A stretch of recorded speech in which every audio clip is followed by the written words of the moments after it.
This is a previously recorded episode of the IT in the D Show.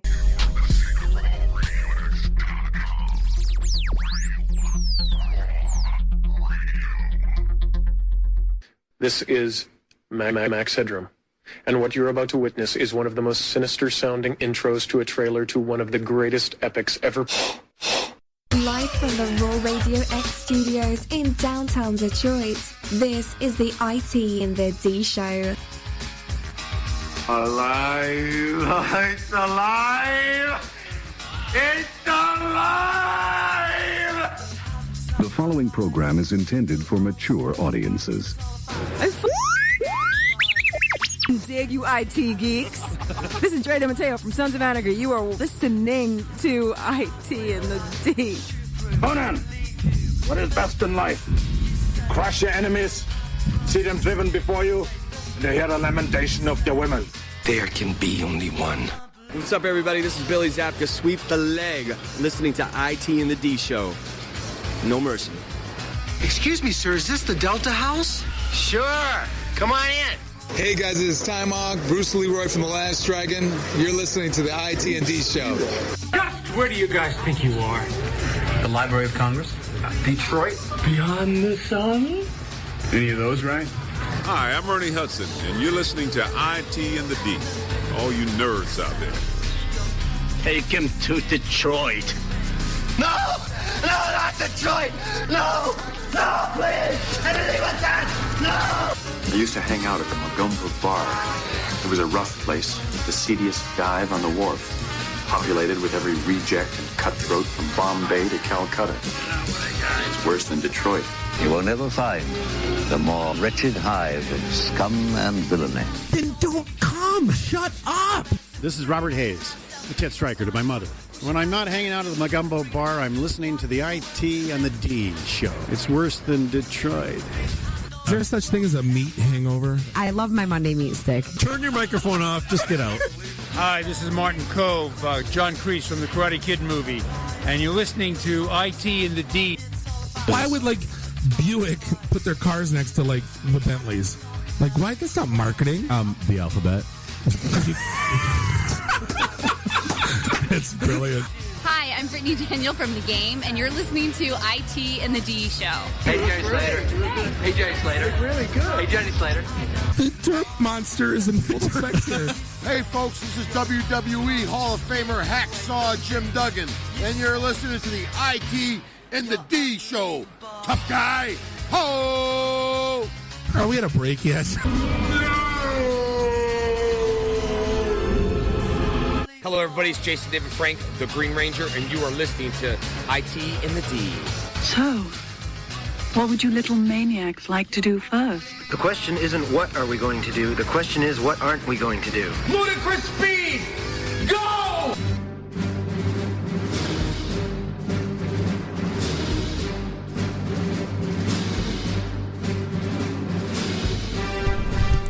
We're at the Russell.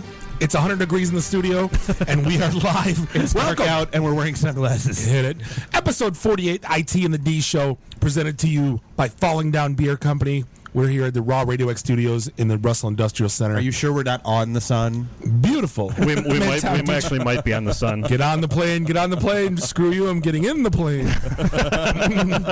This is episode 48, Crossing the Streams. We have a full deck on hand. We have Menachem here from Operation Kid Equip, an awesome local charity. We're going to dive into talk about what he's doing.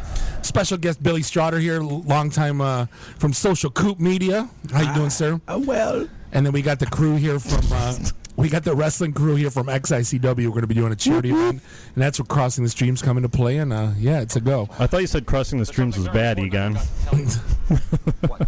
What? Exactly. We went there. It would be bad. It would be bad. I've been saying it's been bad for like a year. But it finally happened. If you want to find us online, we're at itinthed.com, Facebook/itinthd, Twitter/itinthd, at hashtag And the phone number is 313. Is there a tilde in there? 462 0107. 0107. I'll never in a million years will we ever get that phone number right. That number again, 976. Right. I'm not going to lie. I'm shocked. Just go ahead and lie. No, last week. I'm not going to offend you when I say this. No, but last week's episode, that was one of my favorite ones we've ever done, and we're at 55,000 listens on SoundCloud. How is that possible? Shocked. I don't know. People. Someone's listening somewhere other than you. There's like a village on some island where we're the only thing that comes in and they all listen. I don't know, the schwachfin.com network. I'm still it'd be nice to see where it was coming from. You know what I mean? Like, well, it breaks it down by state, does it not? Well, I've got it by city. Yeah. Yes, I mean, I other than Auburn Hills. Right. Well, yeah, that's the part that still makes me laugh is, yes, our number one listener is Bob. Still. At only 200 listens, so it's not like you've written yourself a bot to kick out the numbers. No, I don't even know what that is. He doesn't even know what that is. It's like one of those things that sweeps the floor. Right, yes, you've got there's a Roomba. There's a Roomba that's listening to the show. There's a Soundba. No. Sweet. No, Sound Bob. So what's going? You know what? I did not read the news. I had an awful week last week. I did not keep up with anything. What's going on out there? Well, so the big one that came down is See You Later Aereo. The service that was streaming, network TV content over the airwaves for people to grab. And how did that not make it? The Supreme Court said, no, you're done now. I'm being sarcastic. Yeah. Well, but here's the interesting corollary or the offshoot to it that's going on now is now Fox has come out and said, hey, by the way, we're going to now go after Dish because Dish streams content from local providers over their network to their subscribers, basically the same exact model. Doesn't Dish though pay the per fee that the cable? Well, weren't they trying to fly under the radar with the whole local origination? Right. And that's the exact same thing that Dish is doing. Yeah. How did they get away with that? Nobody told them not to. Kind of like us with this show. Running red lights in this town. Right. So using no blinkers whatsoever. Yeah, the old Dave Chappelle shtick where, he was, in the car with a white friend and the cop pulls him over and he just looked the cop and they were like going 95 down a 35-mile-an-hour road and he just looked the cop dead in the eye and said, well, sir, I wasn't aware I wasn't allowed to do that. So I get why that one... What is it? I get why they got busted, but the whole Dish thing, yeah, so Aereo, like I said, Aereo died. Justified. Right. So that was one of the Supreme Court rulings that came out. The other one that came out was that cops are not allowed to search your smartphone without a warrant.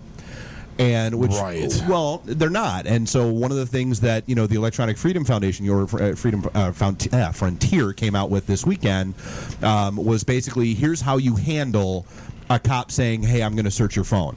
And their whole thing was, number one, which is what all of us do, lock your phone. Yeah. Have a passcode, use one of the patterns, that kind of stuff to unlock it and get into it. Just get it out of plain sight. Well, no. That too. Well, yeah, because, if, they're going to search you, and so, and then they find your phone, they can't unlock your phone. Yeah. And you don't have to unlock your phone, and they have to go get a warrant if they want to unlock your phone. Now, why would they be looking at your phone?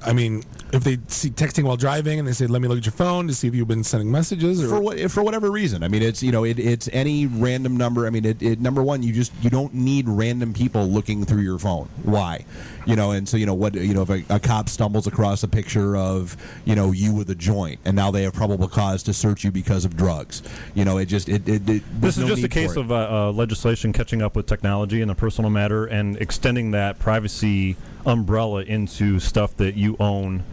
We talk about this on an electronic basis. It's one of the Bill of Rights. You're right absolutely. against unlawful search and seizure. Right. That includes your technology. But we've talked about this before. Between the Supreme Court and half the people in Congress, they're over 80. They don't have a clue. The whole technology world is non-existent to them. That's kind of what I mean about legislation catching up with exactly technology. But what's interesting though, and I just thought of this, is in recent history there's been instances where someone's been sent to prison for not unlocking their laptop password because they were accused of whatever the case may be, pornography. Well, I know the exact case you're talking about. It was the guy that was accused of being a child porn distributor. Okay. And he had his laptop, locked down, super encrypted, yada, yada. And it was one of those things where it was self-incriminating. Had he, given him the passcode, boom, he'd go to prison. Yep. But he's not going to, so they can't touch him. Something like this, how does that fly in the face of? Well, so what they tried to get him for obstruction of justice. Not that I'm trying to advocate, child porn or anything. Yeah, but no, they tried to get him for obstruction of justice, and that failed. And so they're actually still trying to go through what they can nail him on, and they've got him on. I forget what they're still holding him under, like some sort of international trafficking. Yeah, they don't want to let the guy go. Sure. Right. But it's they don't want, unless you're in Dallas. We had that conversation last week where they upgraded their Don't they have a fast lane for their execution? Well, yeah, but no, they upgraded their computer system and all the jails and all that stuff, and they couldn't file charges in 3 days, and they had to let everyone go. Yeah, that was awesome. But no, so they're running Windows Me, right? But that is one of the things. When it comes I liked to Windows Me. Of course, you like Windows Bob. No, I did. I liked Windows Me. It was cute. It was user friendly, which none of us really appreciated. Yeah. So but no, I totally get where you're going. My stuff's all encrypted. I've got client databases and all that kind of stuff on my system. It has to be. Yeah. And I'm the idiot that honestly. So, and I think I'm sure I shared this story where when my laptop broke and I went to grab the laptop that I had before this laptop to pull it out and use it. I forgot the password, the last password that I had on it. And moron that I am, I forget that I forgot that I have that system locked up to the point where if I type in the password wrong 5 times, you're done. See ya. Yep. All right, gotta reformat That reminds me of when he's talking about all those piles of laptops I put on. You commented on and put on my Facebook. I was like on Saturday morning. My basement. Yeah. And I know that damn mindcleanpc.com guy. I'm like, every time I see him, I'm like, God, that guy looks so hungover right now. Oh, yeah, he looks horrible. And I wasn't feeling good on Saturday. I go, no matter how bad I look right now, I can't even look half as bad as that guy. But honestly, that pile of PCs in the background is Dave's basement.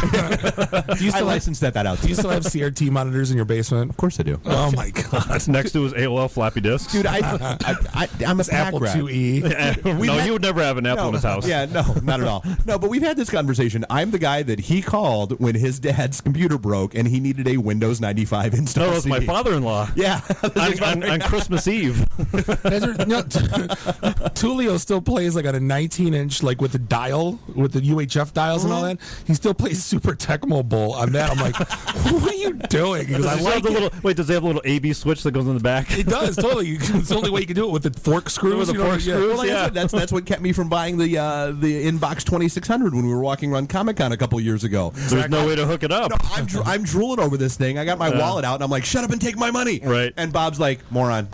How you gonna hook it up to your TV? Yeah. I'm like, what are you talking about? And he's like, I'm like, do you not? And he goes, do you not remember? I'm like, oh. The forks, the forks that you had to screw. The forks are not with you. Hey, what's the one Neil had at Activate when we were playing? Because I was playing the 2600. Is that a new one? Is that the whole reason that Radio That's Shack exists? Consoles. Okay, yeah. Is that the whole reason Radio Shack exists? I mean, why wouldn't they have? You find me a fork to component connector, and you the man. It sounds like a business opportunity to me. How hard can it possibly be? Engineer. Who's still playing in television, though? I mean, for crying out loud. Neil? Us last Saturday. We had a ball. They had an emulator thing at Activate. Right. And we had like a joust tournament going. Nice. Dave's trying to introduce Rampage to his kid. Oh, my kids were going nuts on Rampage, man. I love Rampage. Oh, yeah. I want one of those. There was like every game. So then first thing I do is they have Tron. And you remember Tron, you had the dial? Yeah. There's no dial. There's a trackball, and there's like 6 buttons. All I'm like, how do you play Tron? Yeah. And that was, anyway. What's next? Yeah, good times. So Ford had an interesting thing that hit the news today where they would like to put facial recognition into your car. Yeah, good luck with that, buttholes. I don't think so. Well, but if you think about moving it, on, apparently. Yeah, and we're done with that topic right now. No, but I mean, it's they're looking at it as an anti-theft deterrent, where if your car recognizes that it's you, it will unlock the ignition and yada yada. Isn't it enough with the Xbox One? It sees me. Like I gotta have my car see me now too. Welcome, Dave. Yeah, exactly. Where would you like to go? No, I don't. But it's interesting. But then what do you do? But anti-theft, like what happens to your dad? Like, Dad, here's the keys. Yeah, or what about the valet services? Yeah, valet, a lot Yeah. of things. This is stupid. Who thinks of that crap, Ford? Okay, moving on from that. No, the only topic, thing. apparently. Okay, so no, let me like when the valet. There's nothing that drives me. I'm such a first world problem. Such a privileged white kid. Do I need to cue up the Bob Father music? No. Yes. When valet. Why is that not on button A by now? When the valet is like 5'4" and he pulls my seat all the way up, and then it's like when my wife takes my switches car all and the doesn't put mirrors. the seat back. Oh, yeah. The mirrors, everything's. And I get in the car. And It's like on 104.3. I feel like I'm in a clown car. I'm like, hey, stupid valet guy. Like, you can't sit up in my seat. You drive my car like 10 steps. Get a car seat. Yeah, like Bubba Smith, pull the whole seat out and sit in the back. Get blocks for the pedals. Get a booster. So one of our favorite topics always is drones, and I don't know if you. I thought you were going to say Facebook. No, but I don't know if you caught. That's this on the list, story. isn't it? The whole altering the newsfeed. Yeah. Pray I don't alter it further. Yeah, pray I don't alter it further. I have altered your feed. Pray I don't alter it further. But no, they were talking. The FAA has passed a rule now. They've changed the laws where so now those little model airplanes that you buy your kids and you go out in the field and you They ban those? No, they've now classified them as drones. Oh, get the hell out of here.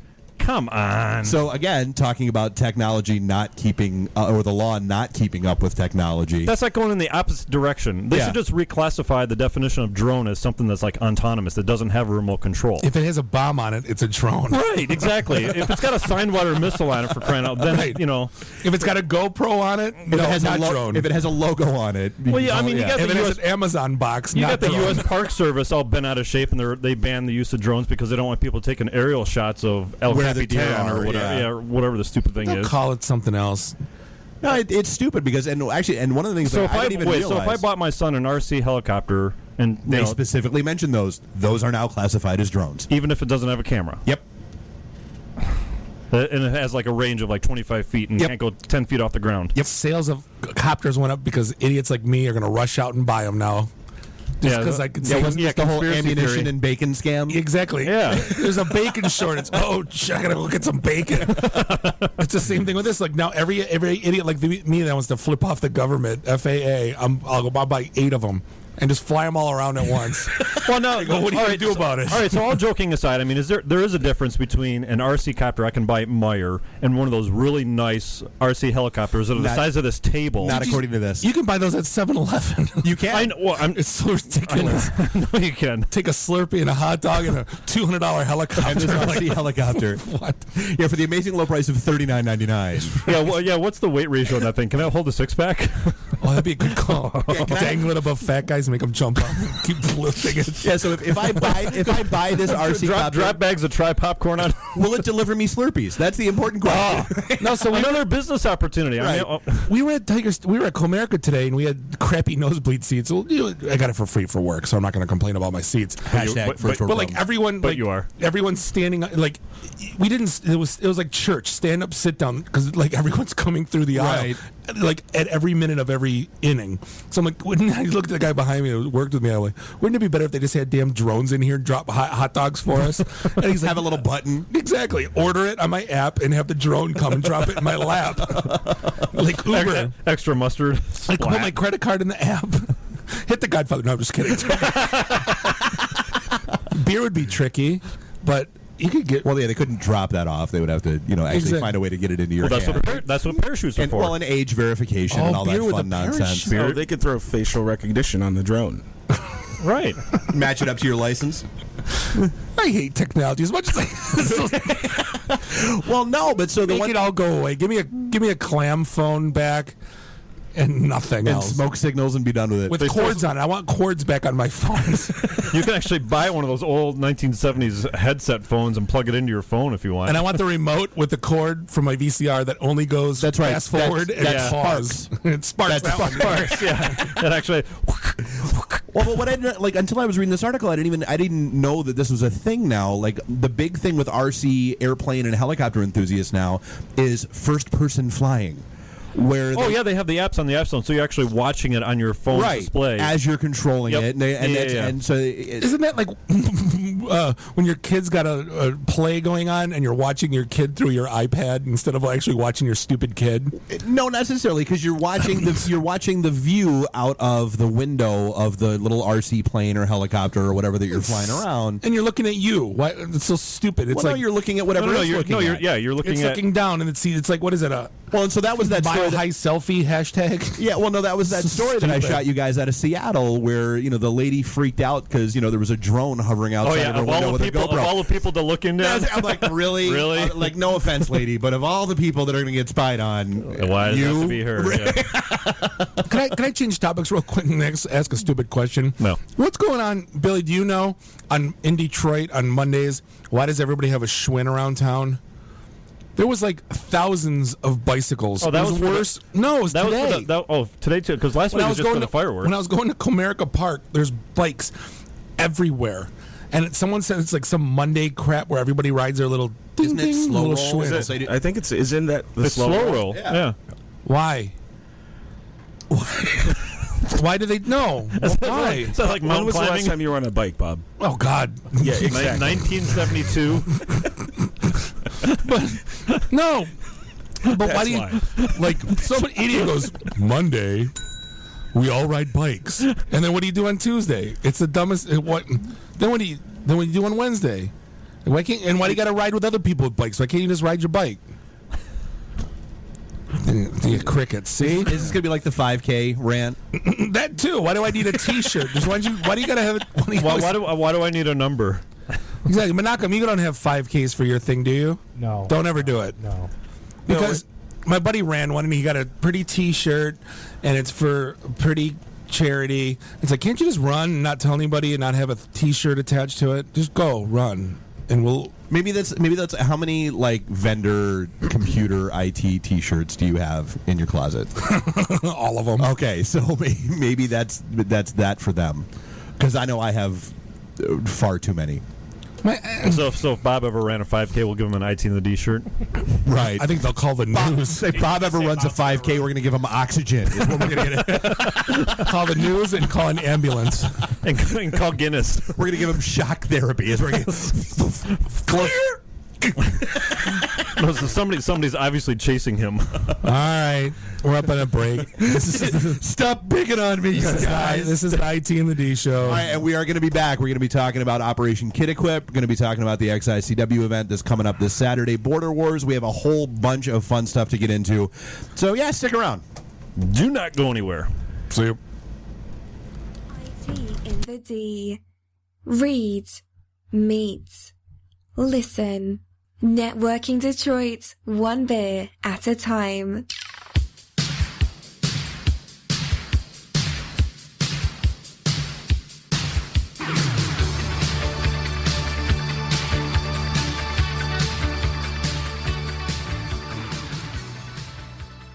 This is a previously recorded episode of the IT in the D show.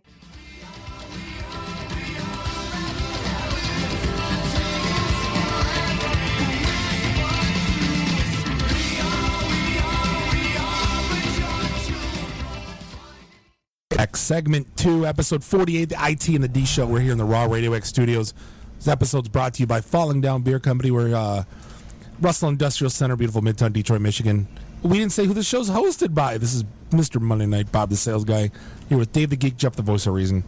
And we got special guest Billy Strotter in the house from Social Coop Media. And so this first-time guest, we have Mr. Menachem here from Operation Kid Equip. Hello. And I have to admit, this is not, I won't say favorite charity, but it's what you're doing is one of the cooler things that anybody's doing in town. If just to get everybody up to speed, why don't you give us the elevator pitch and what Operation Kid Equip is and what you guys do? Our elevator pitch takes you to the 33rd floor, so let me try to get this. Or how about the Cliff Notes of the elevator pitch? Yeah, the Cliff Notes version here. There you go. basically about 10 years ago, I found an underserved need in our community, which was kids were going to school without school supplies. Yep. And since that time, we started in my living room. It was supposed to be a hobby kind of a charity. And since that time, it's kind of grown into serving the entire Tri-County area here in southeastern Michigan, as well as a statewide literacy program on top of that. Well, and that's been the really cool thing that I hit these guys up with a couple months ago is, so it's not just, so you've got your Operation Backpack program, which, gets, backpacks full of school supplies to kids in need, but you've also got, the mfefamily.org website that's out there that, and this is one of the cooler things I've ever seen, it's basically for the cost of shipping, which winds up being like $3, anybody in the state of Michigan can go on and get stuff for their kids. That's books, school supplies. You've got science kits out there. I mean, even stuff like marbles. When I showed this to two of the teachers, they were floored that was out there. It's really cool stuff. I mean, you're engaged on a number of different levels with, kids in need and families in need, and it's a really cool thing that you've got going on. And our range is from kids who've recently become in need because maybe a parent has lost a job. Right. All the way down to we have kids who are living in homelessness. So we have the full spectrum of poverty from somebody who's new to poverty or hasn't been in poverty for a long time to people who've been generationally or perpetually in poverty. Now, what do you? So I was the don't laugh at me. I was the PTA president of my kid's school for a couple years, and yeah, I know, right? That's scary. But one on of the so many different levels, yeah. One of the big issues wasn't so much with supplies, was actually food. Have you thought about that or diving into? I mean, because we hear all the time, kids are hungry, they're not saying anything. There's supplemental programs and whatnot, but I hear that's a huge issue these days. Are you talking about it, or what's going on? As an organization, we did look at it because we know kids are hungry, but we also know that kids are getting breakfast and lunch in school. Yep. And are also getting snack. And there's other organizations in the area who are working very hard to meet that need. So we didn't feel that it was necessary for us to step into that because these programs already exist. For many of the kids who come into school, that breakfast and that lunch may be their only 2 meals of the day. Yeah. But we know they're getting it. Right. It's shocking when, they say half the kids in my kid's school. We're in Auburn Hills. It's not like we're, what I mean? And they say half the kids are on free lunch programs. I'm like, oh my, all the schools are school of choice, and they're coming in from other districts. Yeah, I mean, so I would email the teachers periodically. I says, what do you guys need? And she's like, if you bring in, everything. So I'd bring in like fruit snacks and I'll put them in. Here's the problem too with that is they got to do it all on the DL. They don't want, because if you're announcing you're hungry, it's somehow a faux pas. So then they got to, the kids got to like take a break and then eat. Well, then the government gets involved as far as like, some sort of charity program at the federal level. Well, it's a SNAP program. That's where it's coming from. That's free and reduced lunch. Yeah. Right. Yeah. No, I mean, it is. I mean, and that's, like I said, getting to know a couple of teachers in the area, that have moved into our neighborhood and just yakking with them. It is amazing how, I didn't realize that basically almost every school district out there does all of their quote-unquote shopping at the start of the year, and then they're done. Like, they sit there and try to guesstimate how many boxes of Kleenex they're going to need, how many, all of that stuff that's out there, and inevitably they're wrong.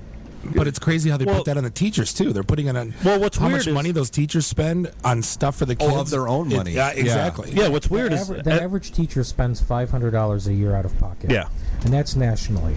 We did a survey about 3 years ago with our own population, and we found that our average teacher spent $750 per year. Our biggest teacher spent $3,000 per year. That's insane. And apparently it's still not enough because, like, at the end of my daughter was in first grade, just going in second, and at the last day of school, she gets this little sheet saying things to bring with you on the first day of second grade, and it's a laundry list of things like, Kleenex, markers, paper, construction paper, tape, glue.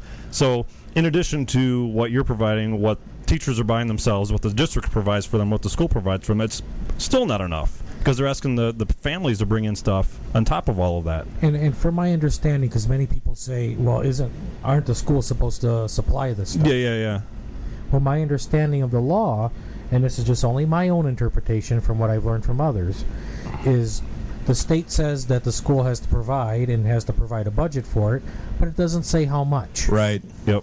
So we have some teachers who are getting $25 a school year to provide those supplies for their classroom. Oh my gosh. You know, we have other schools where paper is being rationed. We have one school that I work with, several actually that we work with, where the teacher gets a ream of paper at each card marking, and that is supposed to carry him or her through to the next card marking. But yet they'll buy iPads for all the students, you know. And in defense of some of the schools, I will say, because I've heard that a lot, a lot of it comes through grants. So they'll get grants for those iPads. Yeah, that's a whole different animal. No, the bond. But it doesn't look good. No, but they had a technology bond at Auburn Hills, and I went to the board meeting, and they were talking about they're going to replace this with that. And I go, well, why? Did you do an ROI story? And he goes, what's ROI? You know, I'm like, it's going to Roy. Exactly. I'm like, why would you? What technology is being used to make things to make us quicker and leaner, and you're just buying stuff to buy stuff. You know. I went into a school last year. The school was in complete poverty. They probably had 99% of the kids in their school living in poverty. They had nothing. They had no supplies. It was the most rundown school, but they had probably a $50,000 to $75,000 Apple computer lab. And I looked and I was kind of shocked, and that's where I learned that they received a grant for that lab, but they couldn't get a grant or any other funding to help their kids succeed in school. With supplies and the rest of the things. Apparently nobody can issue a press release about, hey, we had enough school supplies this year. So what's the underlying problem there? Is it an initiative for the people that are in charge of that particular school to say, hey, wouldn't it be a good idea to buy paper and pencils? Or is it something else going on where the money's being funneled elsewhere type of thing, conspiracy theory in my opinion, at all? In my opinion, it's easier to get a technology grant to give every kid in the school an iPad or an iPod. Because it's a sexy story. Than it is. Better PR is what you're saying. Every kid in the school crayons and paper and the things they actually need to complete their assignments and do their homework. So there's an assumption there at the school that, the parents will supply the paper, the parents will supply the pencil. We don't need to worry about that. Well, they give you. I don't know about you. They give me a list every year. That's what I was just saying. You have to buy. That's what I'm saying. So we have to buy all those supplies at the beginning of every year. However, if you look at the top of that sheet, it says the suggested supply list. Oh, yeah, it's always a suggestion. It's the bare minimum. Because another thing I did learn is that schools cannot force parents to buy these supplies. Nope. Right. Not so yet. When you get that thing that says you need a Kleenex and a roll of paper towel, and in some schools you have to bring your own toilet paper, and you need this and you need that, that's all suggested things. Yep. But with the schools we work with high poverty, those things aren't coming in. And so if it's not, if the teacher so that's the can't buy vacuum it, you're filling. And so exactly, that's the vacuum. Yeah. So let me ask you a question. I mean, you probably get requests from everywhere to assist. How do you say, it's like a death panel for school supplies. It's like how do you say who gets what when? I mean, it's got to be a difficult task, no? We have a system in place. I mean, it's not a death panel. I'm just being funny. We're probably close, depending on the teacher you speak to. True. But we use a poverty metric of 70% of the kids in the building need to be on the free and reduced lunch program. It's kind of like you follow E-rate then? Is that?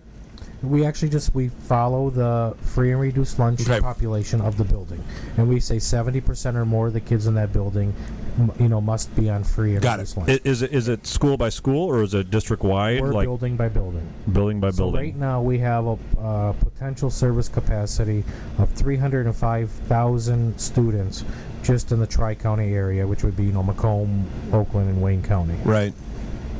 Well, and it's not cheap doing this either. I mean, so that was one of the conversations that I was having with Terry when we were yakking about the whole thing was you've got a a budget that's out there to fill that need, and so that's why, fundraisers and all that kind of stuff and donations are so critical. And I did notice that, the one thing that you just launched, which was phenomenal, was, look, here are specific families in need.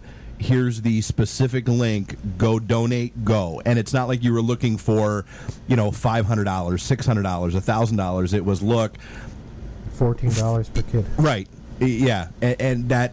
It's like a Kickstarter campaign for kids. Well, it is. And I mean, and it's one of those things where, like, I don't think people, get how rampant it is. It's one of those things where, until I went through and was reading some of the stories on your site, I didn't get it. First world problems, ivory tower syndrome. I had no clue. There was a lot of families skirting right above that poverty line. Well, or not skirting right above it, and then they're underneath it, and then the other one was just how many programs that you do provide and how easy it is to get engaged and to get involved. Like with this whole thing with Saturday with Best in Detroit, so one of the things, the write-up that I did that we threw out there on the site was, look, if you've got cash, great, bring cash. If you've got any of these items, that are on your wish list, that are pretty standard common items, and look, we've all got a box of crayons somewhere, or you can stop by Staples or Office Max. How many people have that stuff just laying around from leftover when all they of were us kids? do. Like, all yeah, of us you guys do. all have it laying around. Yeah. I still have it laying around from when I was a kid. Right. And or stuff I never got rid of. of. And every time you turn around, Staples is running a buy one get three free. Kind of like when we did the thing at Blackfin. Yeah. That's why I went to Staples and spent $100 and filled up a shopping cart. My kid's craft closet runneth over. Right, David. You talk about ivory tower, man. Well, but it's not. And if it's not cash and it's not stuff, there's time. Well, but just go back to the cash portion. People constantly tell me crayons go on sale at the back to school season for 25 cents, and you can get a spiral notebook for 50 cents, and you can get this and this. But when many of the families we're dealing with, they're down to their last $10. So they're going to be deciding, is that $10 going into the gas tank to get to work? Is that $10 going to go to put food on my table? Yep. Or am I going to go spend that $10 at Walmart or any big box retailer to get the supplies for my kid? Yeah. Well, and there, but for the grace of God, I thankfully don't have to make those decisions. And it is. I mean, it's eye opening. There was the story that you had on your site. The girl that literally had to deal with the reality that her parents couldn't afford to keep her. Yeah. That's horrid. I mean, that's like I can't even imagine having to make that decision, and then having to be the kid in that set of circumstances.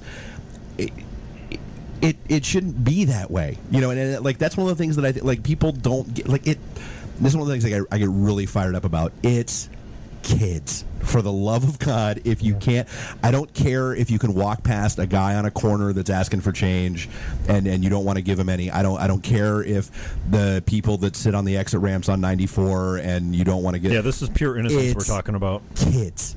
Well, and we, obviously that story was one of our very.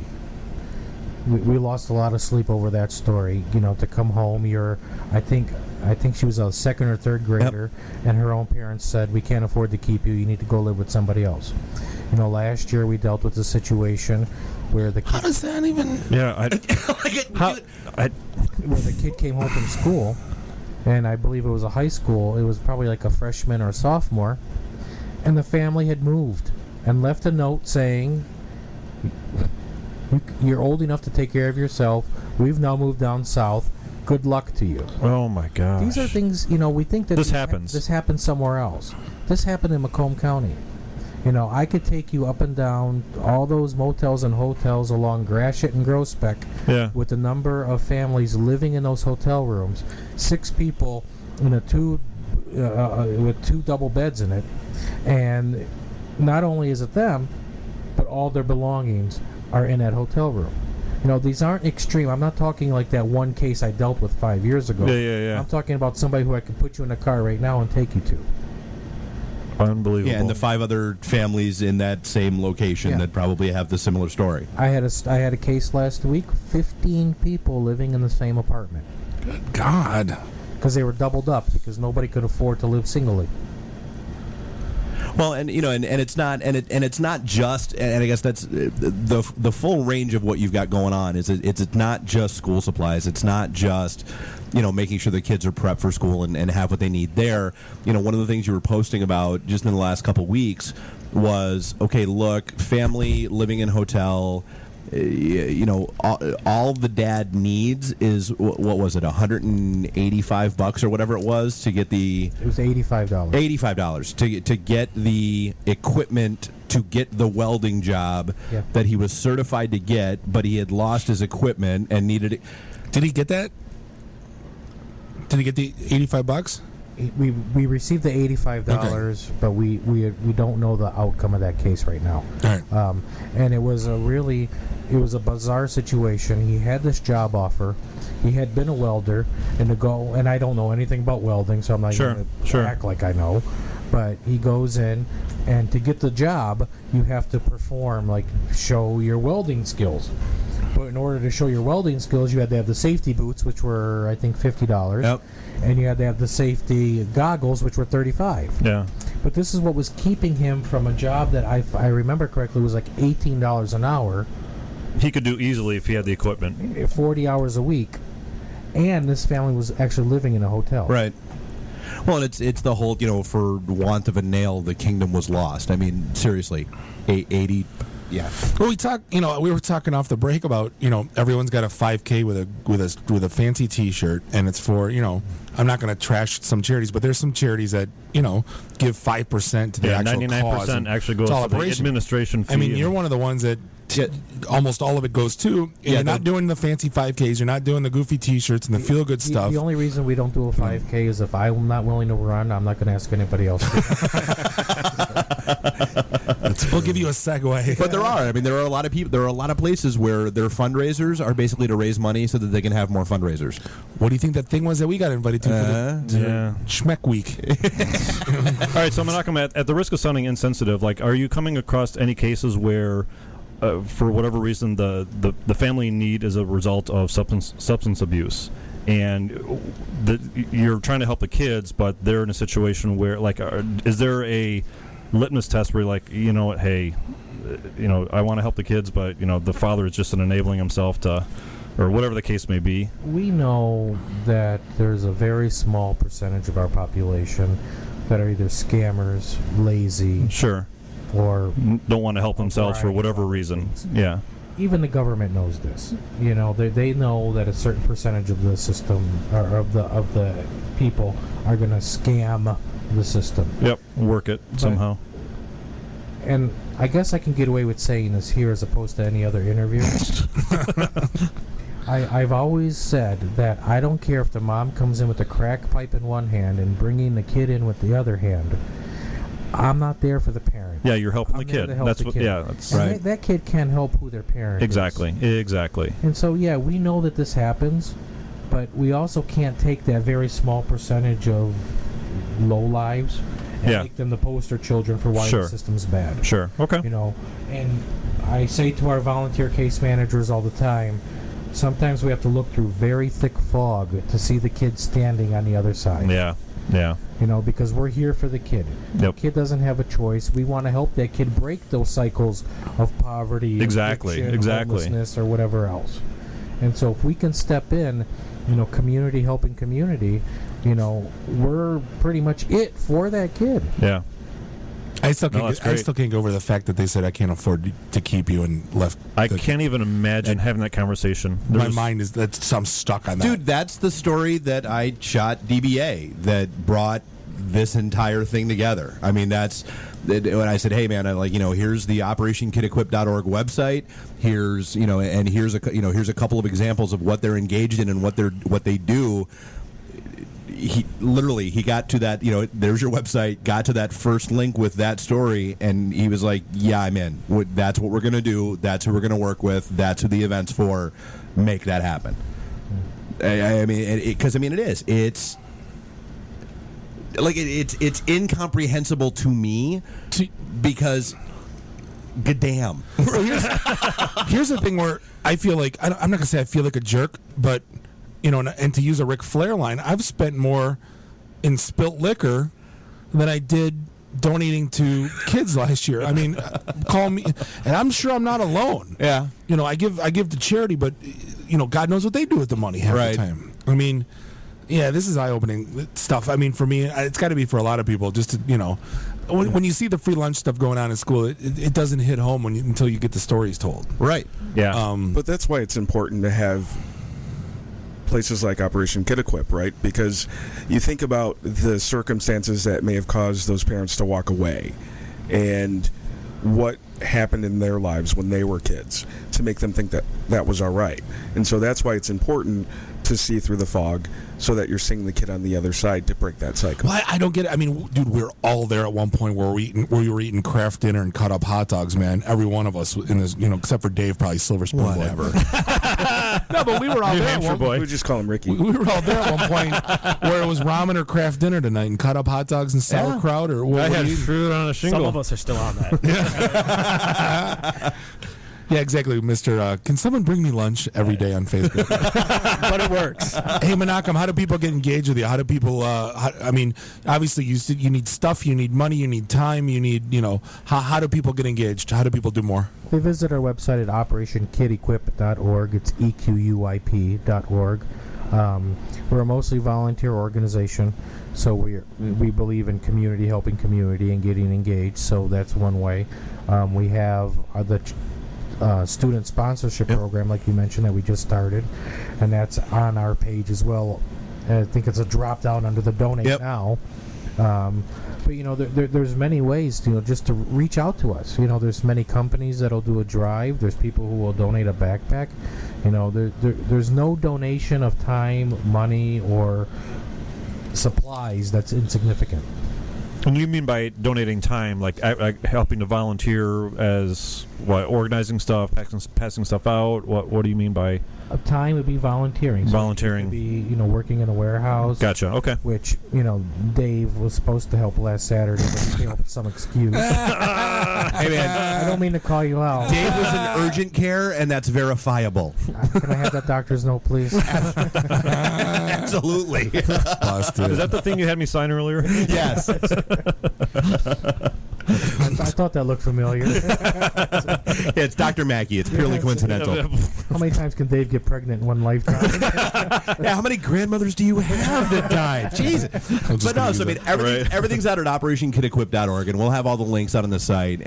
But another way that people can get engaged, and this is one of the reasons why we have kind of this cross section of society in here tonight, is that we've got the event Saturday night. Yeah. It's at the Imperial House. It's in Clinton Township, right at 15 in Groesbeck. You guys are going to be on hand. We threw a block of tickets out there for some of those families to come out and have a night out and to watch people beat the hell out of themselves for that entertainment and amusement. And it's going to be a donation spot as well. So if you want to bring cash to donate, bring cash to donate. If you want to bring stuff to donate, there's a list that's out there that we'll republish for tomorrow as well. And we'll have your contact information and how to get a hold of you to get more engaged, because it is, man. The more he and I have talked and the more like we've chatted back and forth over the course of the past couple months, eye-opening isn't even necessarily the word. How often am I speechless? Yeah, I don't even know what to say to that one story. Yeah, it's amazing how... I'm going to beat the hell out of the parents is what I want to do. It's amazing how much of that is out there. To his point, it's not that one story that happened 5 years ago. That's one sampling, that's one story out of a book full that's out there that are going on right now. And it is. And it is something that, it is relatively, I won't say easy to solve, but it's easy to get engaged to help. And so, that's what Saturday's about. That's what, we'll dive more into on the other side of the break. Thanks for coming in, man. And we'll chat more with you in the upcoming segments as well, I'm sure. Yeah, appreciate coming out, Menachem. Thank you so much. This is the IT and the D show. We will be right back. IT and the D. Read, meet, listen. Networking Detroit. One beer at a time.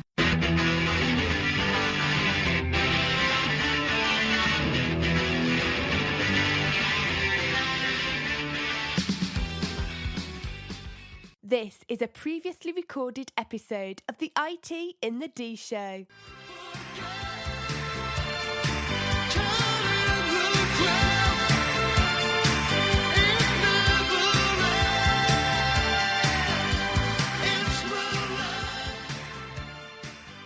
And we are back, segment 3, episode 48, IT in the D Show here in the Raw Radio X Studios, Russell Industrial Center, beautiful Midtown Detroit, Michigan. It's Bob the Sales Guy here with Dave the Geek, Jeff the Voice of Reason. And that was some, honest to God, eye-opening stuff, man. I want to get behind what they're doing a little bit more because that's... Yeah, there's no way we can follow that, I'm sorry. No. I mean, it's good, though. I mean, it's almost like, the classic, and may he rest in peace, the classic Casey Kasem drop. How the... am I supposed to come out of a dog dying with a long-distance dedication? Exactly. Well, yeah, you were talking during the break. Our first time we spoke at Shifting Gears, the guy was talking about his wife dying for like telling people how to cope with the bad things. For like 30 minutes. Oh, yeah. And then like, hey, we're going to give it over to Bob and Dave, the Yuck Yuck Show. We're like, oh, no. What do we do?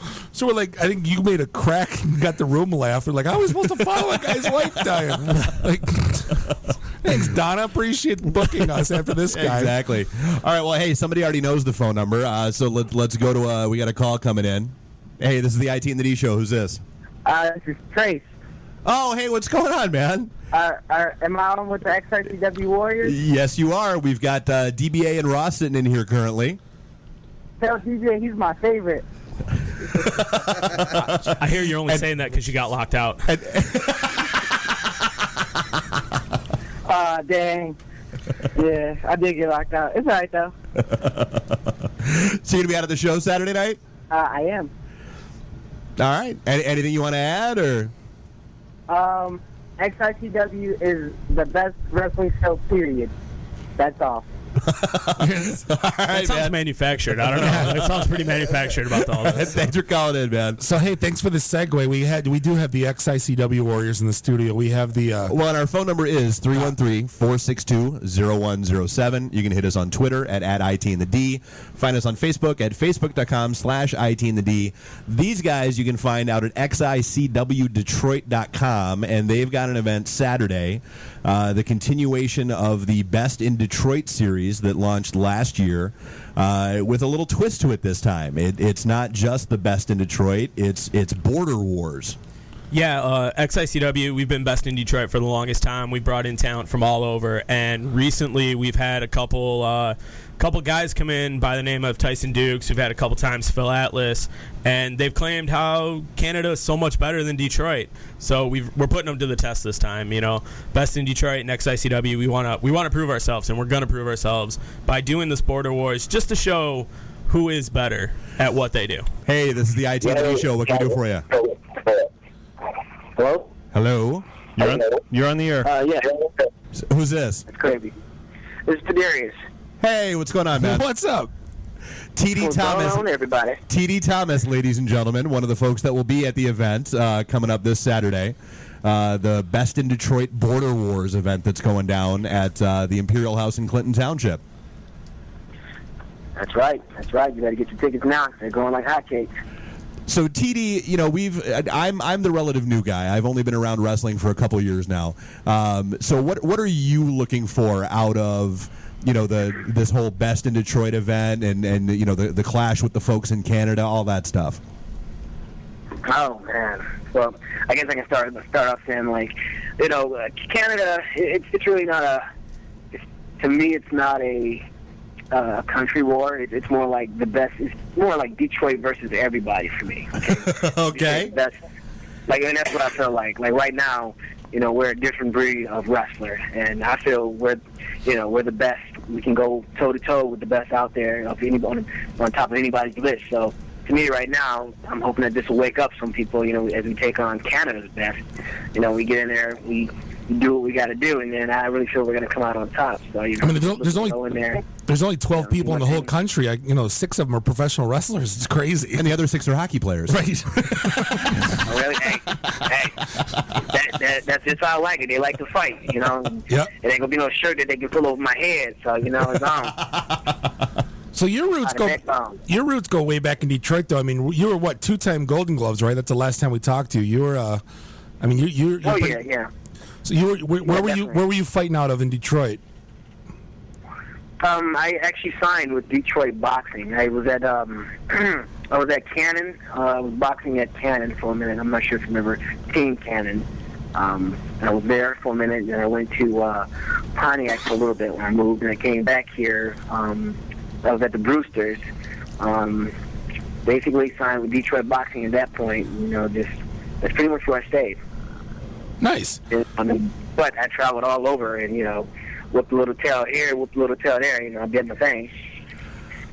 No, and that's outstanding. So I mean, and you're one of the guys. Like XI, you're one of the wrestlers. You're one of the title holders, and so you've been a tag team champ. You've been now the Extreme champion. So but you also play on a national stage outside of here. You work with the Ring of Honor promotion. So how does like what you do with ROH kind of compare with what you do with XI, or does it? Well, biggest difference. I mean. Truth. I have more fun at XICW. I mean, that's just the bottom line. It's I'm fighting. I'm doing a lot of fighting at Ring of Honor, but that's what I do. I've been fighting my whole life, so I just take it, brush my shoulder off, do what I got to do. But Ring of Honor, I mean XICW. That's my home. No matter who I get in the ring with, I'm going to bring my A game. But at the same time, it's like it's part of me. I enjoy it. I look forward to the event. Sometimes. It's not like that for other promotions, Yeah, it's like that with musicians, man. You'd say, "What was your favorite gig?" It's never the Silver Dome. It's always like that 5,000 seat, the 3,000 seat. Right. The more intimate. And I think that's what what this is bringing. So, hey, we're gonna keep moving, TD. Appreciate you calling in. We're looking forward to seeing you July 5th. Best in Detroit Border Wars, XICWDetroit.com. Been a pleasure talking to you. Looking forward to seeing you whip some Canadian butt. I'm not going to lie, I'm scrolling like mad right now. Oh, here we go. And you're going up against Tyson Dukes. That's right. The Ontarian Cyborg. My personal favorite, since I got him to crack character after taunting him in French last time. Oh, yeah, right. Exactly. So, hey, appreciate calling. Appreciate the time. We'll see you Saturday. Yeah, thanks for calling in, man. We'll see you on Saturday. No problem. Thanks a lot. Tadarius Thomas, ladies and gentlemen, one of the XICW superstars. So yeah, diving back. Well, so that's for those of you who don't know, that's the commish Johnny Delicious, who's the COO of XICW. They already know. We also have the most dangerous. We also have the most dangerous man in Michigan, the DBA here. And for the geeks out there, he's not a database administrator, and he's not doing business as. and last but not least, we have the voice, Mr. Mark Nowatarski. How you doing, sir? Good evening, ladies and gentlemen. How is everybody? We're blissful now. We're good now. Yeah. So it's a pretty stacked card. I mean, you've got a whole. I mean, it's an entire night. I mean, so the doors open at 6:30 for VIPs, 7 which is sold out. Yep, 7 for general admission. You've got ladies match. You've got lightweight. You've got heavyweight. You've got some really big dudes going down. Definitely. All of our titles are on the line. Lightweight, Extreme Championship, Midwest Championship, Tag Team Championship as well. Cage match. We do have a cage match for the Midwest Heavyweight title between Hakeem Zayn and the DBA. We also have former TNA stars Petey Williams, and as the fans requested, he will be taking on Chris Sabin in the main event for that show. Wow. We also have former ECW star Rhino, former WWE star Zach Gowen as well. And, I mean, we've got guys, like I said, Phil Atlas before, who was the Border City champion. Well, I got to stop you right there, because that's one of the things where the first time I saw Zach come out, for people, okay, our listening audience is not necessarily a wrestling demographic, and neither was I 2 years ago. But no joke, coming out and seeing Zach Gowen, the man has one leg. He's known as the one-legged wonder. Yes. He's a man who lost his leg to cancer when he was 8 years old, still grew up to achieve his dream of not just being a professional wrestler, made it up to the WWF, or WWE as people know it now. Where he got his butt kicked by Brock Lesnar. I mean, how do you ever go up from that? But he also stood toe-to-toe with Vince McMahon. Yeah, absolutely, yeah. Or yeah. I said toe. But I mean, and he and it's no joke. Like, he whips unholy ass in the ring. He's faster than hell. He's nimble, and it's a sight to see him go at it with these guys. Right. It definitely is. He's accomplished a lot in his career, and not to discredit anybody else on the show. Oh, absolutely. For him to be a cancer survivor. We also actually have another cancer survivor on the show, Ashley Six. Ashley, yep. He's about to make his return to XICW after a big bout with cancer and everything. He survived as well, and he's coming into the show. And we've decided we're going to showcase these two talents, and we are going to put them head to head. Well, and MTV did a little documentary clip thing on Ashley and what he had going on. MTV Canada. Yeah, and his whole thing was, he didn't tell anybody. He didn't want anybody to know. He just kind of disappeared for a while. Right. MTV Canada, where they play Bryan Adams 24 hours a day. and Bieber. He's theirs. They can have him back, actually. Right. That's the thing about pro wrestling is you may disappear, but nobody forgets about you. Right. That's the thing is no one's going to forget about you when it comes down to something like that. And so, all right, so like I mentioned, our listening, our core demographic isn't necessarily a wrestling fan, and neither was I 2 years ago. We've had that talk. Right. I've become a complete and total crack addict now with you guys because it's that much fun. But without me saying, you tell people why they need to come to this event and why this is a good thing for them to be doing. You know, a lot of people get wrestling gets a bad rep. It's always got a bad rep. There's the entertainment aspect of it. It's violent. It's fake. Any of that. Coming to one of our shows, it's self-explanatory when you see it. It's pure entertainment. It's fun. It's the Imperial House, July 5th. It is a family fun show. We are teaming up with XICW to make sure that we take care of the families and everything that need it and the kids that need it as well. We take the top talent and we put on a show. Every time it's out there, we put on a show. It's not two kids that have a ring in their backyard. These guys are fully trained. These guys have been doing this. This is their love and passion in their careers. This is what they do, as opposed to somebody that you might see down the road that just has, mattresses in their backyard. We are here to get you out of that, to think that it's fake or it's just a bunch of kids hitting each other with chairs and tables and stuff in their mom's backyard. We aren't that. We want to put on the show. We want to entertain everybody. And sure, some people might light their elbow on fire and drop an elbow on somebody. Might have a cage match here and there, but it's definitely it's one of those events where it's like no matter what, you're on the edge of your seat the whole time. Dave, you've been there. Well, and that's honestly, so I've been to WWE events, and the best way that I've come to I'm not a fan because that's basically a soap opera for dudes who would never admit that they would watch soap operas. What is the WWE? Oh, okay. That's like we were watching at the bar. Exactly. Yeah, it takes 10 minutes to ramp something up. It's like watching Sabato Gigante Internacional, but in English and with tights. Yeah. I think somebody that can explain it better would be Mark, because Mark's been around longer than I have. True, He's seen it all. And after his recent documentary and everything, he's seen it more, and he can compare it to back then, to what WWE is now, and to current XICW himself. I just want to listen to him talk. And go. Well, just as Johnny Delicious has indicated here, professional wrestling, there is something, and if ever it was proven, it is at the Best of Detroit events. There is without a doubt, there is something at these Best of Detroit events for everyone. Whatever your age is, a child, teenager, adult, mature, and anything in between that I may have left out, there is going to be something there that you are going to see, you're going to be educated, and you're going to enjoy yourself, you're going to have fun. And this bout, here I am looking at this, and I've got to even take my glasses off. From what Johnny Delicious has said, the gauntlet's been thrown down with Canada. This is all-out war. This isn't just border wars. This is chaos. This is just borderline communism. It's up to XICW and their United States representatives to prove once and for all, and this might not even be the end of this particular story, that the United States, who do we have here? We've got, multi-generational DBA, the Man-Beast Rhino. The man is like a human juggernaut. He's like a tank. I tried to shake his hand, and I had to get into a cast. Not only the gentlemen, but you have the ladies here. I can't pronounce their name. You got Taylor Hendricks, and then we also have newcomer Alexia Nicole. Alexia Nicole. I'm sorry, I'm not familiar with the Canadians. Yeah, Taylor Hendricks was actually on TNA for a while. She was for a little while. She was on OVW. She went up to TNA and all that. Yeah, but just to add, here's the thing: there's a lot of guys now that are MMA fans, right? They jumped on that bandwagon, Right. and I'm a half MMA fan. I'm a way bigger professional wrestling fan. But it's the thing you get at pro wrestling shows is for 2.5 hours you will be entertained and it will be brung. There's no draw. There's no 3-second knockout. There's not two guys circling the ring. This is a open.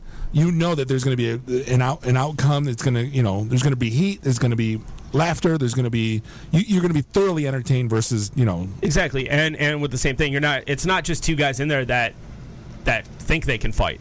It's two guys that are going to put everything out there. It's two athletes in the ring that are going to do everything they can to put the other guy's shoulders to the mat. And that's what XICW does, is we bring those guys that are the best at what they do.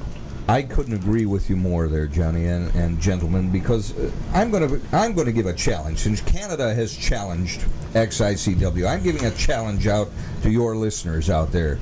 David, since you said that by and large the people that listen may not be professional wrestling fans, well, I'll tell you something.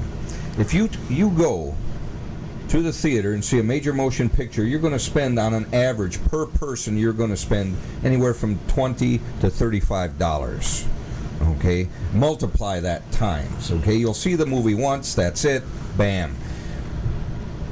I'm asking everybody right now, out of those, what is the listenership? 55? Yeah, the last. As Mark was saying, he's challenging everybody to come out to these shows. He wants you guys to come check out the shows. But you know what? I'm going to put out an even bigger challenge. All the fans that come out, and we are taking donations and everything for Operation Kid Equip, and this isn't something that I normally do. This is pretty out of character for me. We're going to take a portion of the proceeds of all of our ticket sales, and we're going to put those out there. So those are going to go to Operation Kid Equip, too. So I want you guys to come out. I want you guys to check it out. If it's the first time you come out, you're coming out just for Operation Kid Equip, that's totally fine. But don't tell me that you're not going to have a good time. You will sit there, and you will actually have a good time watching XICW. You will not regret it. I don't know of anybody that has ever attended an XICW show in any given location and has ever said they were bored or had a bad time. All right, let's try this again. Hey, this is the IT and the D show. Who's this? This is Jonathan Presley. Oh, for the love of God, Jonathan Presley. How are you, man? I'm doing great. What's got you calling our phones? Oh, I just got to listen to this show and... For those that don't know, Mr. Presley is the... he is the chief executive officer of Jonathan Presley Investments, which in its own conglomerate does hold some of the greatest talent in XICW. Take a look at who I got. I got Mark Joka, who's amazing. I got Joe Coleman, who's a genetic jackpot, and he makes no bones about it. And I also have Caleb Stills, who's painting my walls right now. Oh, good old Caleb Stills. Your newly renowned butler, if I'm not mistaken. Just to fill everybody in, Mr. Caleb Stills lost a match, and now he's going to be a butler, and they got him running around town, shining their shoes and washing their cars. Cleaning their toilets where he should be. So what are we looking for out of your roster of talent, Jonathan, on Saturday? The match that I'm looking forward to is the one I'm in. And that match involves Andy Muscat, who has climbed out from behind Home Depot. And Johnny Delicious. Who's his partner this time? It is the fun-loving criminal Jamie Cox. Oh, it's Jamie Cox. Okay. I'm not really worried about that. All the fans out there listening, come on out. It's going to be a super great show. I might give you an autograph. I might not. I'll probably squirt you with water. He might even let you touch his chest hair. You never know. Or the pork chops. Heaven help us all. Awesome. Thanks for calling in, man. Who else is calling in? No, let's see. I believe. No, you still got Mark Joke on the line. There's Mark. How are you, man? So we fine. I don't appreciate being on hold. You know what I also don't. Well, your boss called in. Oh yeah, I was listening in. But you know what? I don't care. I don't give a rat's ass about Canada or the United States. It's like Presley said. Nobody is mentioning our tag team match. And let me explain something. And that match is. Well, he was the lightweight champion. I'm gonna whip his sorry ass. I'm gonna whip Andy Muscat's sorry ass. Mark, is this Mark Joka? Is this Mark Notarski, the man who can't pronounce my name? Sure. Well, Goitzai, Joka, it's all the same. As a matter of fact, well, you know what? I don't. You know what? You're Polish. I spit it out there, pal. I give you, the little benefit there because you guys are inspiration for jokes. Best of luck to you, Mr. Joka. I appreciate it, and thank you guys for JPI coming on, and hope you guys have some success. I know it's not Canada versus XICW, but I know you guys have your hands full in that show. So back to it. So I mean, it is Saturday night. It is an entire the evening of entertainment. Like I said, so the general admission doors open at 7. There will be autographs. There will be photo ops. There will be 50-50 raffles. All kinds of fun stuff going on to keep people entertained, and more importantly, for the cause of working with Operation Kid Equip. Exactly. We have matches. We have cage matches. We have false count anywhere matches. We have a huge main event. We are doing this Border Wars, but at the same time, we can't forget about those kids. We are doing this for those kids. Like I said, this is pretty out of character for me, but I will say a portion of this will be going to Operation Kid Equip. We are going to take care of those kids, and we want everybody to come out and actually take care of those kids for this too. Well, I mean, and that is kind of an XICW standard. I mean, one of the things that not a lot of people know about or pay attention to is that, I mean, basically any show that XICW does, kids 10 and under get in free with a paid adult. That is very true. Yeah, we do have that going on. You can pick up all tickets online at XICWDetroit.com, or you can pick them up at the door. Those kids do come in. We are here for those kids. Like I said, we just want to make sure everybody has a good time and has fun watching these shows, seeing the best pro wrestlers in Detroit. So, DBA, you're queued up for a cage match for the heavyweight title. Yes, I am. But for the people out there who don't know me, I am the most dangerous man in Michigan. I am the DBA. I am the heart and soul, the blood, sweat, and tears of XICW. Now, Johnny Delicious is bringing these Canadian guys in, and I'm expecting to fight Petey Williams, Tyson Dukes, Phil Ellis, somebody like that. But for once, you have the champion challenging me to a steel cage match. Hakeem Zayn, I know you out there listening, son. You must be outside your damn mind challenging me. You don't know who I am. I have been around the block, son. You have Similac behind, Similac breath, and your whatever. But the thing is, July the 5th, I'm in a cage match. Johnny Delicious, you are so stupid for booking that. I have been in cage matches with Sabu. I have been in there with the Necro Butcher. Do you honestly think Hakeem Zayn can stand up to the most dangerous man in Michigan? Hey, remember that time you were in there with me and I put you on your back for the 1, 2, 3? I remember that. Now, if anyone's never seen a DBA match, he literally lights his elbow on fire with lighter fluid and jumps off the top rope. It's one of the craziest things I've ever seen in the sport, and that's worth the whole price of admission. It's kind of become legendary among anybody that we've managed to get to one of these events with us. Is like that's what they wind up talking about forever. Dude lights his arm on fire. And now we're throwing a cage into that, that play too. We have one of the best wrestlers in the state of Michigan, Hakeem Zayn, our Midwest champion, and he is challenging DBA to one final showdown. But he doesn't want DBA running. There is.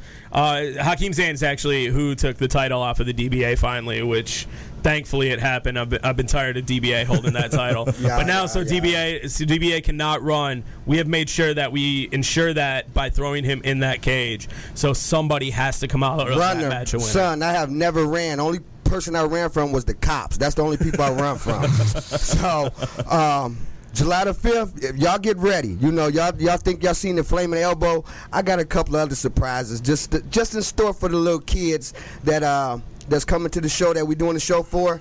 I got a surprise for Hakeem Zayn when I pin him 1, 2, 3 and become the 6-time Midwest heavyweight champion. Believe that, Johnny Delicious. And that show is July 5th. This Saturday, 7 o'clock. Doors open, XICWDetroit.com. Gentlemen, appreciate you coming in. Look forward to having a great night Saturday. Thank you, guys. We'll see you guys this Saturday. This is the IT and the D show. Yeah, so we'll come back on the other side of the break. We'll talk more, double back with Operation Kid Equip, talk a little bit more about Saturday night, get some social media fun and excitement from Billy, and we'll go from there. Don't go anywhere. IT in the D.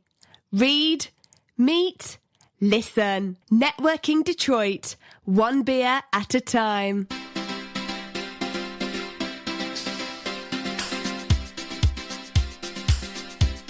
I try to discover a little something to make me sweeter. Oh, baby. This is a previously recorded episode of the IT in the D Show.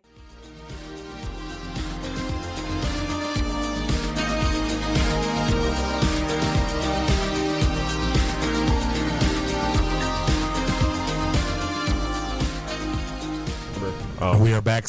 Final segment, episode 48. If you came here today looking to talk about QA software testing or to how to stand up a Windows server in a Linux virtualized environment, you yeah, came to the wrong place.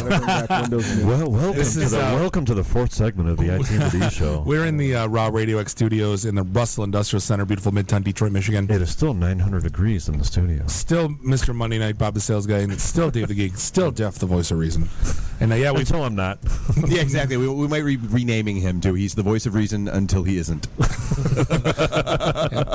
Find a name for it, Jeff. Maybe we'll let the people decide. No, that's his name. He's the voice of reason until he isn't. Fine. Until he goes bad. Going to the dark side.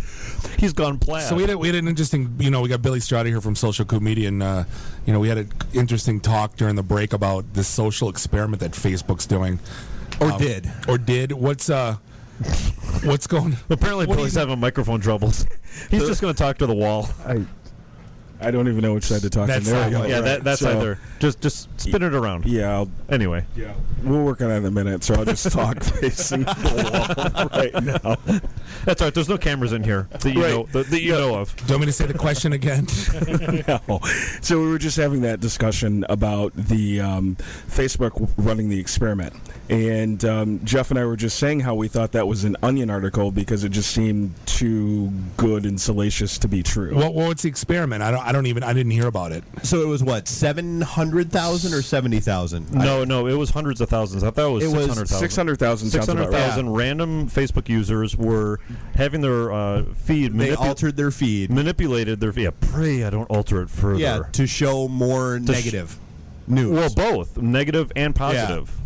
So randomly, your feed. Yeah, because what they were trying to do was if you see negative articles and negative posts all week, are you going to be more negative or more positive at the end of that week? It's almost like they're trying to incite another violent workplace incident. Well, and so what they called it was they were testing a theory of emotional contagion. What is that? Is that a made-up word? Yeah. So I mean, it is what it says it is. I mean, it's someone the next Michael Bay movie, right? They wanted to see if what you were reading on a regular basis was actually having an impact on what you would then post as a result of it. And the net effect of it was, yeah. Is Zuckerberg bored? Apparently. Well, no. Here's the other kicker thing. Apparently, it had federal funding. So, what are they trying to get out of this? NIH grant, and this is part of their terms of service as well.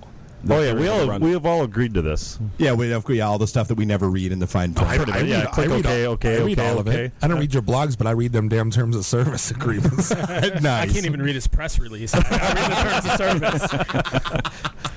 Yeah, the IT and the D site needs a FAQ for the FAQ. Right. So what are they trying to accomplish? What are they doing? Boredom. I don't know. I mean, it just doesn't make any sense to me other than, hey, we have the guy that something about data and wanting to see just exactly what they could do and how people would respond.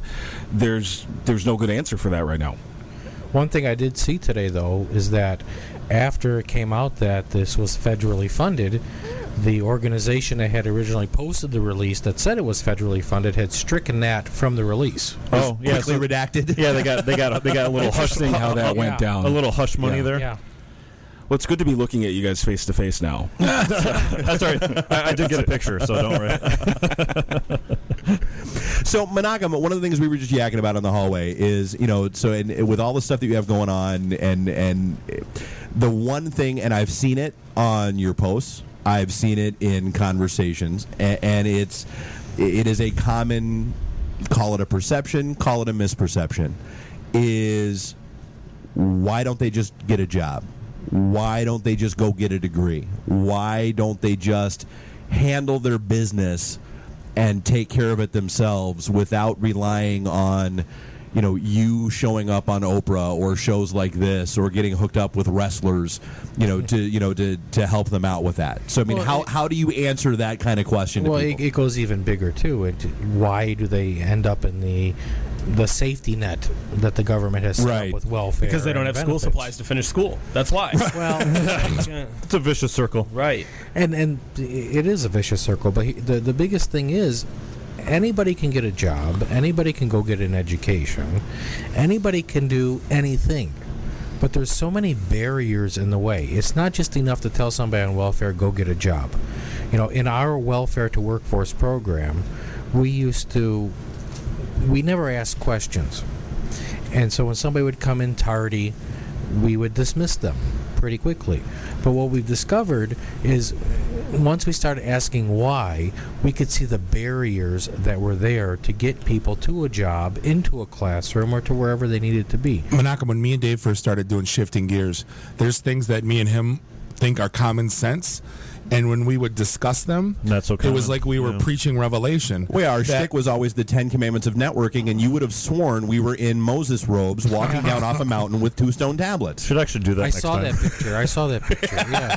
Because I've heard the barrier line before, and I kind of roll my eyes to it. But then when we start doing stuff like that and we start seeing things, we're like, hey, go network, bring business cards. And like, what? Well, and it gets down to vigorously taking notes. There isn't a reliable bus system to get you to a job, to get you to wherever you need to be. I'm not even as far as blaming our infrastructure or blaming our elected officials. I'm down to that family.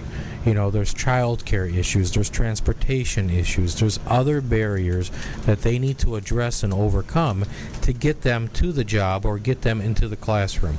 We worked with a guy for probably 3 months, and he was welfare to workforce, and his biggest benefit from coming to us every day was re-entering the workforce, because he had to get up at 9 o'clock, get up early to be at our place by 9 o'clock every morning. That was his biggest barrier, was to learn how to get up on time. And that's, it's funny you say that. I just wrote How Not to Suck at Finding a Job. And that's the first thing I said. Get up at 7, put on nice clothes, go have coffee where the business guys have coffee.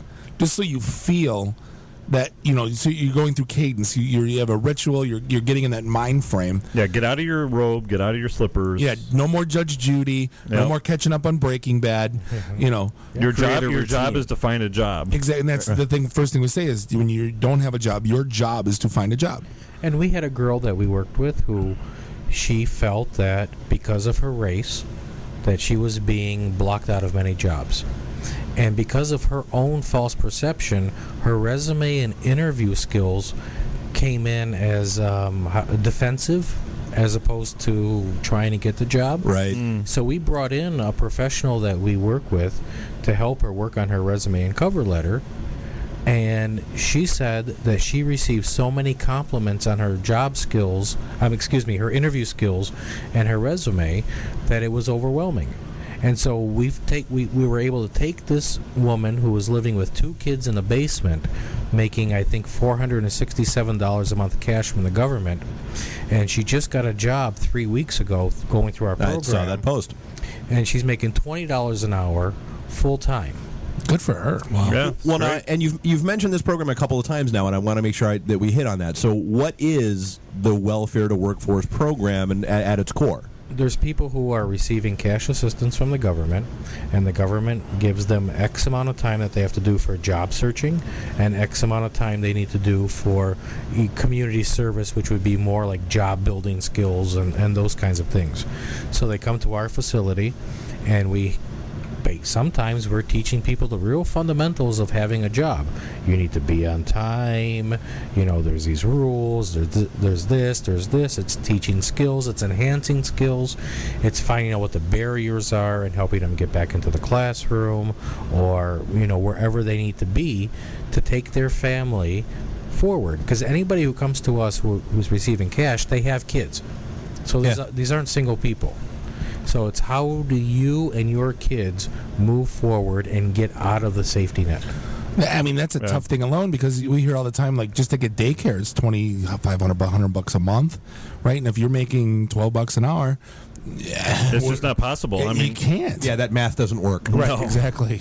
Yeah, the math doesn't work. But, we know that our program isn't taking people to become, as I always say, rocket scientists or the next presidents.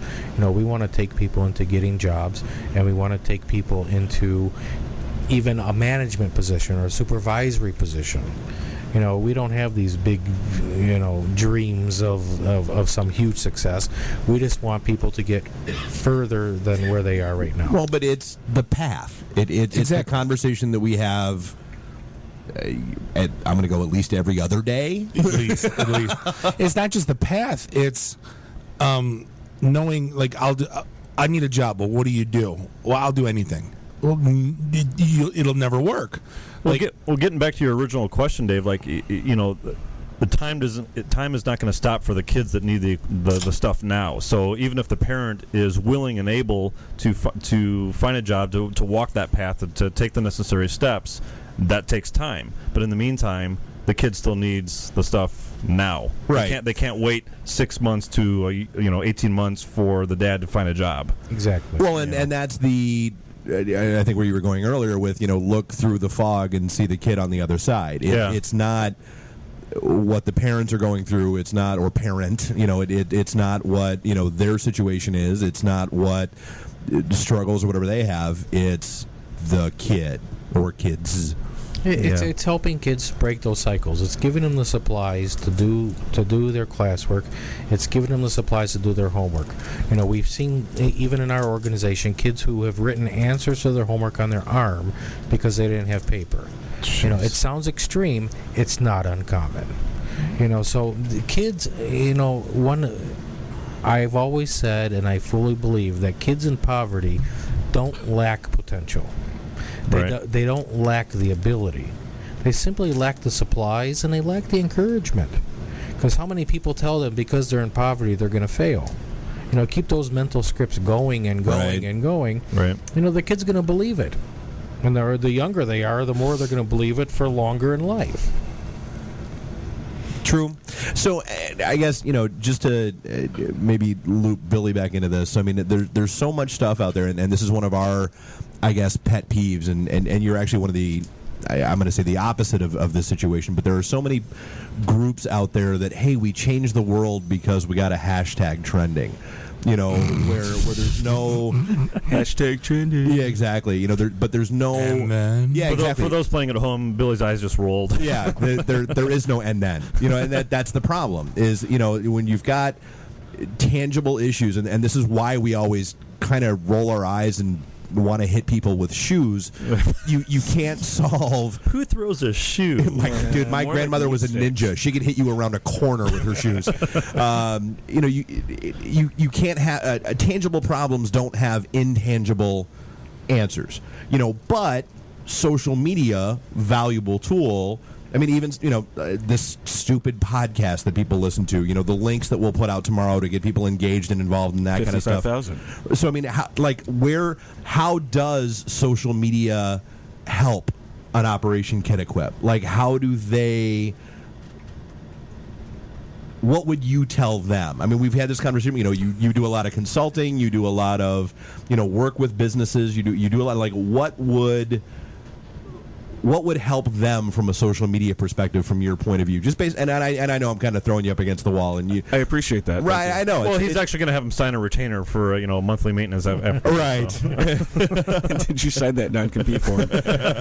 No, I mean, so we work with a lot of nonprofits, and the thing that we always preach or believe in is that it's about telling the story. Just like you came on tonight, and you told a story that resonates with people, and it's not about as Bob said to me in the break, like, if you had something to sell, we wouldn't invite you over here.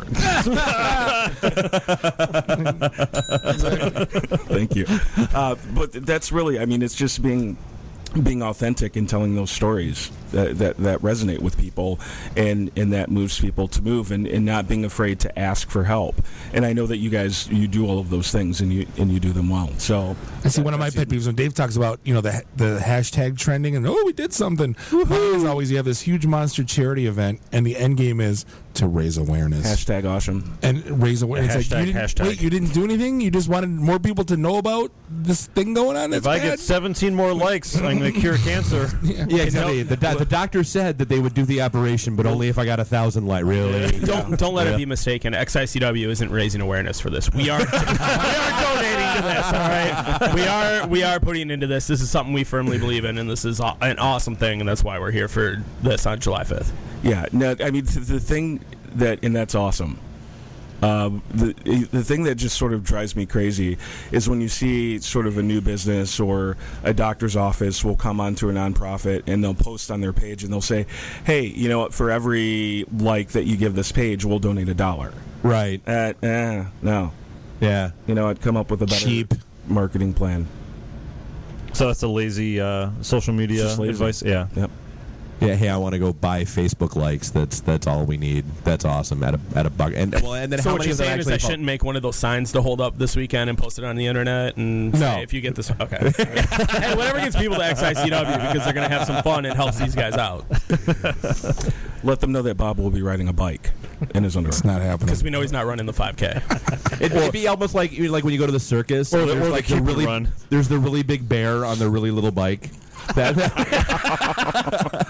Bob on like a kid's tricycle riding around the ring. That'd be awesome. I'm gonna search Amazon for the Shriner hat just to have Bob wear that. Big guy. We said there's something for everybody at our shows. No, only if it's like Revenge of the Nerds, do a lap and I drink a beer like on a tricycle. So, Monogam, is there anything else we didn't hit on that we should touch on? I mean, we're down to about the last 10 minutes of the show, and I want to make sure we get whatever we need to get out there. Well, it's funny we're talking about awareness because for us, awareness has a whole different perspective. Because when we talk about poverty in the southeastern Michigan community, everybody thinks Detroit and Pontiac. And they forget about all the other communities that have kids living in poverty and kids living in homelessness. And so sometimes for us, awareness has actually been a huge key that has led to support. I was at an event probably about, 4 years ago, and I'm talking to a lady, and I was talking about kids living in poverty in Rochester. And she said, there can't be kids in poverty in Rochester. So I showed her. I had the statistics right there. She wrote a check for $150 because of that awareness, and she went, it was an aha moment for her. Well, and the same thing kind of just happened here. Like I said, I mean, you and I have been talking for a couple of months, and I had my aha moment and had no clue that things were going on like that. The same thing just hit these guys. I mean, to some degree, we'll mock awareness all we want to, but I mean, it's as long as there's something driving behind it.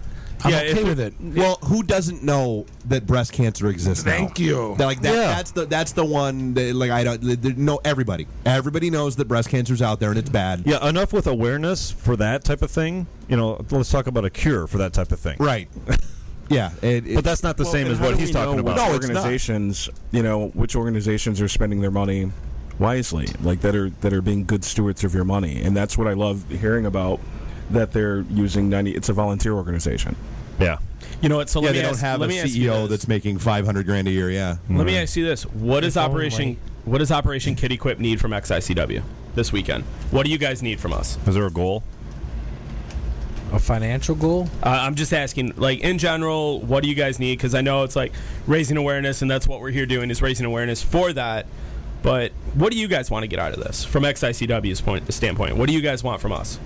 We appreciate the awareness.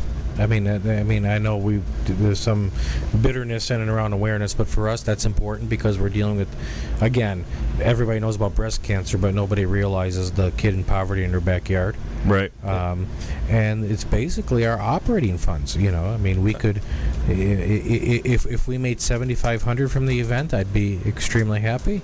And if we got 100 backpacks or 100 packs of crayons or about 1,200 pencils, I'd be thrilled. And really, I'll walk away gratefully even with one pack of crayons. All right. Well, I think we've had it. There's the gauntlet. It's laid down. One pack of crayons. We have a goal. We have a goal. No, definitely. And I don't want you to think that I'm asking you that to benefit yourselves or us.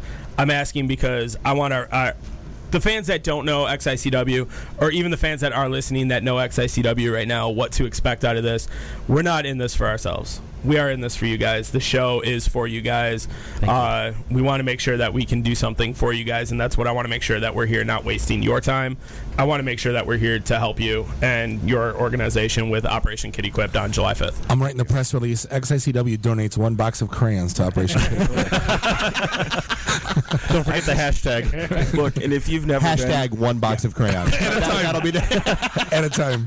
But if you've never been to an XICW event, I highly recommend it. Dave invited me. That's right. About 2 months ago, and I think my jaw was dropped the entire time. Just like, well, this is amazing. And you were posting, and honestly, I mean, you were posting on Facebook the same kind of stuff that Bob's always talked about. You were like, I used to sit on my grandmother's knee and watch wrestling on TV, and all your friends, they were like, seriously, you're at a wrestling event?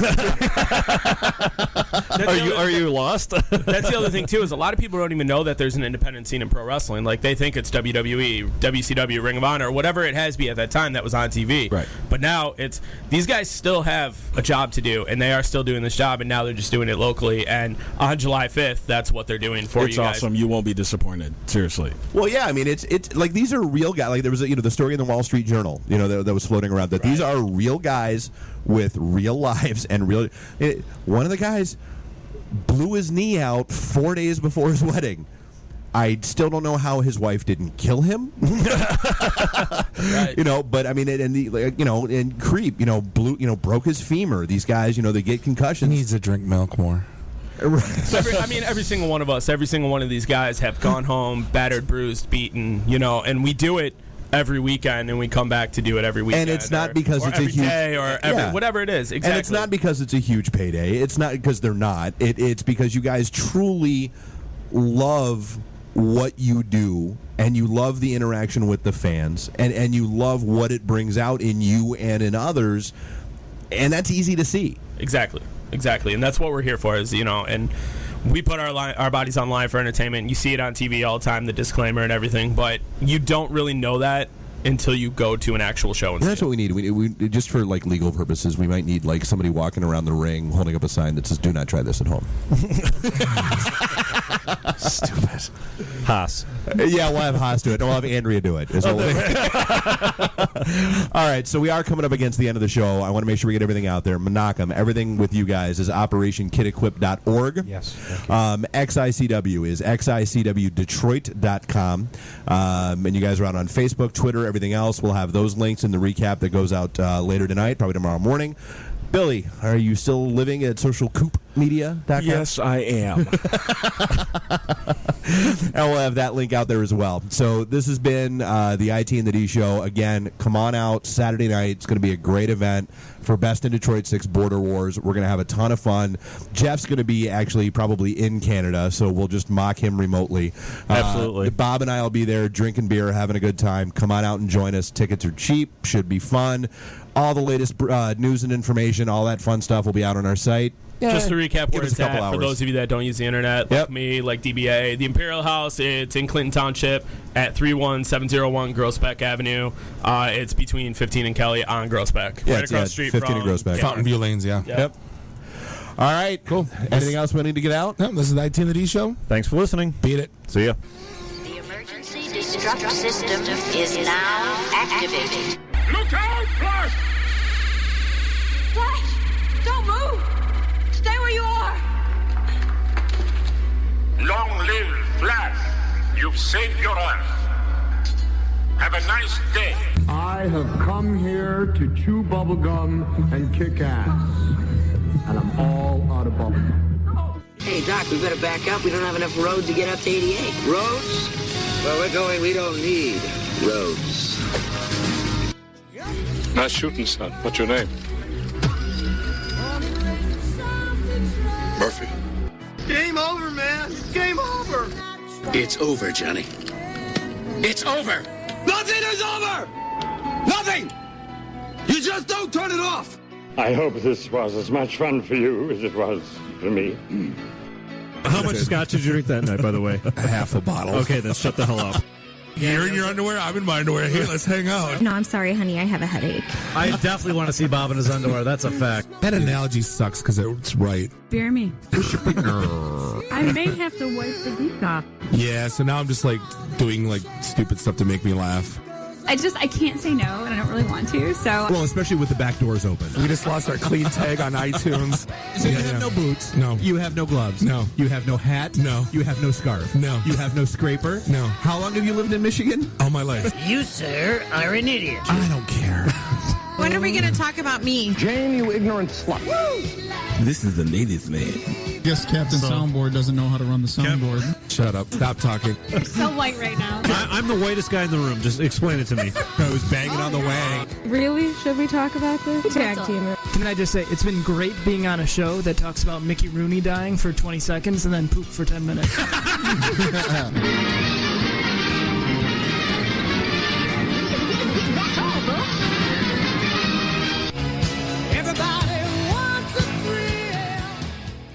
This is a previously recorded episode of the IT in the D Show.